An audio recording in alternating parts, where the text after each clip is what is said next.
வணக்கம் and welcome back to வைக்கிறமலகை. நம்ம recent டேஸா C sharp டுட்டோரியல்ல நம்ம இது வரைக்கும் பார்த்த டெக்னிக்கல் டாபிக்ஸ்க்கெல்லாம் ஒரு பிராக்டிக்கல் அப்ரோச் வீடியோஸ் வந்து பார்த்துட்டு இருக்கோம். இன்னைக்கு வீடியோவில் நாம ஒரு இன்டீஜர் அரேல இருக்கக்கூடிய எலிமெண்ட்ஸ்ல ஆட் எலிமெண்ட்ஸ் தனியாகவும் ஈவென்ட் எலிமெண்ட்ஸ் தனியாகவும் பிரித்து எப்படி டிஸ்பிளே பண்ணலாம், அதுவும் if else and for loop ரெண்டத்தையும் யூஸ் பண்ணி அப்படிங்கிறது தான் இன்னைக்கு வீடியோவில் நம்ம பார்க்க போகிறோம். வீடியோக்குள்ளே போகிறதுக்கு முன்னாடி நீங்கள் நம்ம சேனலை இது வரைக்கும் சப்ஸ்கிரைப் பண்ணாமல் இருந்தீங்கன்னா மறக்காமல் சப்ஸ்கிரைப் பண்ணிக்கங்க. கூடவே வர பெல் சிம்பிள் கொடுத்து ஆல் கிளிக் பண்ணிக்கங்க. இன்ஸ்டாகிராம்லேயும் நம்மளுடைய அக்கௌண்ட் இருக்குது, அங்கேயும் வந்து நம்மளை ஃபாலோ பண்ணிக்கங்க. இந்த வீடியோவை கடைசி வரைக்கும் ஸ்கிப் பண்ணாம பாருங்க. வாங்க வீடியோக்குள்ள போலாம்.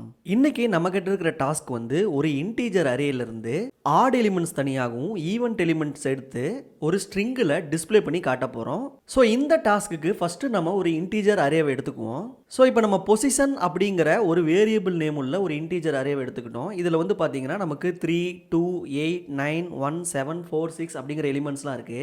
இதில் 3ங்கிறது 9ங்கிறது 1, 7 இதெல்லாம் வந்து பார்த்தீங்கன்னா ஆட் எலிமெண்ட். 2, 8, 4, 6 எல்லாம் வந்து ஈவன் எலிமெண்ட். ஸோ இந்த ஆட் எலிமெண்ட் மட்டும் தனியாக எடுத்து நான் டிஸ்பிளே பண்ணி காட்டணும், ஈவன் எலிமெண்ட்ஸ் மட்டும் எடுத்து டிஸ்பிளே பண்ணி காட்டணும். ஸோ ரெஃபரன்ஸுக்கு வந்து எல்லா எலிமெண்ட்டையும் காட்டி ஒரு 3 செக்ஷனாக வந்து ஒரு ஸ்ட்ரிங் டிஸ்பிளே நம்ம பண்ண போகிறோம். ஸோ இந்த ஆப்ரேஷன் நம்ம பண்ணுறதுக்கு முதல்ல இந்த இன்டீஜர் அரேல இருக்கிற ஒவ்வொரு எலிமெண்ட்டும் நம்ம ஆக்சஸ் பண்ணணும். ஸோ இதை ஆக்சஸ் பண்ணுறதுக்கு முதல்ல இதை நம்ம லூப் படிக்கணும். ஸோ ஒரு இன்டீஜர் அரேவை ஈஸியாக எல்லா எலிமெண்ட்டும் லூப் படிக்கிறதுக்கு ஒரு ஈஸியான வழி ஃபார் ஈச். ஸோ ஒரு ஃபார் ஈச் போட்டு அந்த பொசிஷன் அப்படிங்கிற வேரியபிள் இருக்கிற எல்லா எலிமெண்ட்டையும் நான் ஒரு லூப் படிச்சுக்கலாம். ஸோ இந்த ஃபார் ஈச்சில் அந்த ஒவ்வொரு எலிமெண்ட்டும் ஐட்டம் அப்படிங்கிற அந்த வேரியபிளுக்குள்ள ஒவ்வொரு தடவை லூப் ஆகும்போது நமக்கு வந்துகிட்டே இருக்கும். ஸோ இப்போ எனக்கு ஒவ்வொரு எலிமெண்ட்டாக வந்துருச்சு. இந்த எலிமெண்ட் ஆட் ஆர் ஈவனான்னு செக் பண்ணணும். ஸோ ஆட் ஆர் ஈவனான்னு செக் பண்ணுறதுக்கு குளோபலாக இருக்கிற ஒரே வழி அந்த இன்டீஜர் எலிமெண்ட்டை வந்து மாடுலஸ் 2 போட்டோம்னா அதுலேருந்து 0 ரிமைண்டர் வந்துச்சுன்னா அது ஈவன் எலிமெண்ட், அதில் ஏதாவது ஒரு ரிமைண்டர் கிரேட்டர் தென் 0 வந்துச்சுன்னா அது ஆட் எலிமெண்ட். ஸோ அப்போ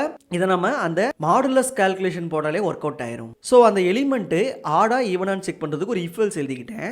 அந்த வர்ற ஒவ்வொரு ஐட்டத்தையும் நான் என்ன பண்றேன்னா மாடுலஸ் 2 போடுறேன், அதோடைய வேல்யூ ஈக்குவல் டு 0ன்னு பார்க்குறேன். இந்த இஃப் கண்டிஷன் ட்ரூ ஆச்சுன்னா இதுக்குள்ள வர்ற ஐட்டம் வந்து இது ஒரு ஈவன் எலிமெண்ட்னு வச்சுக்கலாம். எல்ஸ் பார்ட்டுக்கு போச்சுன்னா அது ஆட் எலிமெண்ட். சரி, இப்போ ஈவனா ஆடான்னு கண்டுபிடிச்சிட்டோம். இதை வந்து நான் ஒரு ரிசல்ட்டுக்குள்ள ஸ்டோர் பண்ணணும். அதுக்காக நான் என்ன பண்றேன்னா 3 ஸ்ட்ரிங் கிரியேட் பண்ணிக்கிறேன்.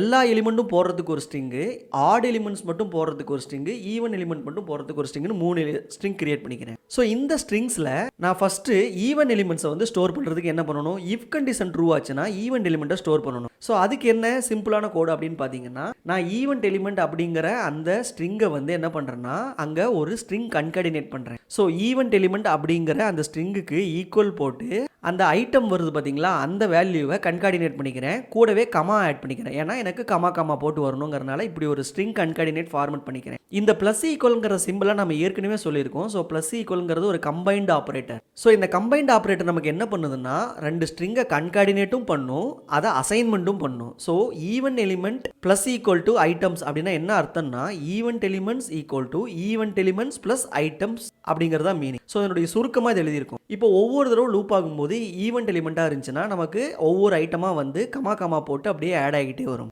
இதே போல் ஆட் எலிமெண்ட்ஸ்க்கும் நான் எழுதிக்கிறேன். ஸோ அந்த ஐட்டமை ஆட் எலிமெண்ட்ஸுங்கிற ஸ்ட்ரிங்குக்கு அசைன் பண்ணிக்கிறேன். எல்லா எலிமெண்ட்டையும் ஆல் அப்படிங்கிற எலிமெண்ட்ஸுக்கும் போடுறதுக்கு ஆல் எலிமெண்ட்ஸுக்கும் அதே கூட எழுதிக்கிறேன்.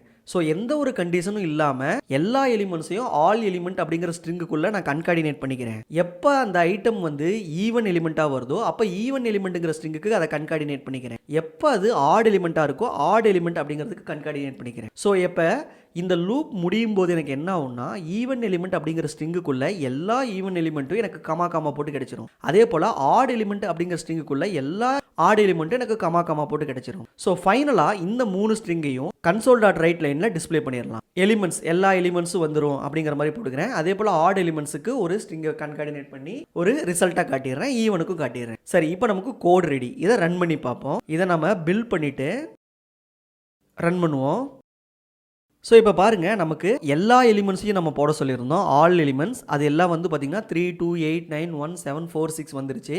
ஆட் எலிமெண்ட்ஸ் ஆர் அப்படின்னு போட்டு இந்த மொத்த எலிமெண்ட்ல 3 9 1 7 இந்த 4 வேல்யூவும் வந்து பாத்தீங்கன்னா ஆட் எலிமெண்ட்குள்ள வந்துருச்சு. 2 8 4 6 இந்த 4 எலிமெண்ட்டும் ஈவன் எலிமெண்ட்டுக்குள்ள வந்துருச்சு. ஸோ நம்ம சக்சஸ்ஃபுல்லா நமக்கு கிடைச்ச எல்லா எலிமெண்ட்டையும் ஆட் எலிமெண்ட் ஆகவும் ஈவென்ட் எலிமெண்ட் ஆகவும் பிரிச்சிட்டோம். ஸோ இந்த கோடில் இருக்கிற இந்த அல்காரிதம் நமக்கு சக்சஸ்ஃபுல்லா ஒரு இன்டீஜர் அரேக்குள்ள இருக்கக்கூடிய எலிமெண்ட்ஸை ஆட் எலிமெண்ட்டாகவும் ஈவென்ட் எலிமெண்ட்டாகவும் பிரித்து கொடுத்துருச்சு. இதில் நம்ம ஸ்ட்ரிங்காக வாங்கியிருக்கோம். இதை நீங்கள் இந்த ஆட் எலிமெண்ட்டுக்கும் ஈவென்ட் எலிமெண்ட்டுக்கும் கூட நீங்கள் இன்னொரு அரே போட்டு வாங்கலாம். அதை வந்து நம்ம அடுத்த வீடியோக்குள்ள பார்ப்போம். முதல்ல இந்த வீடியோவில் நீங்கள் பார்த்த இந்த லாஜிக்கை அண்டர்ஸ்டாண்ட் பண்ண பாருங்க.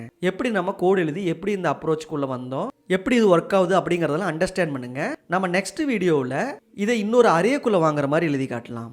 இந்த வீடியோ உங்களுக்கு பிடிச்சிருந்தா லைக் பண்ணுங்கள். இந்த வீடியோவுக்கான உங்களுடைய ஃபீட்பேக்கை கமெண்ட் செக்ஷனில் சொல்லிட்டு போங்க.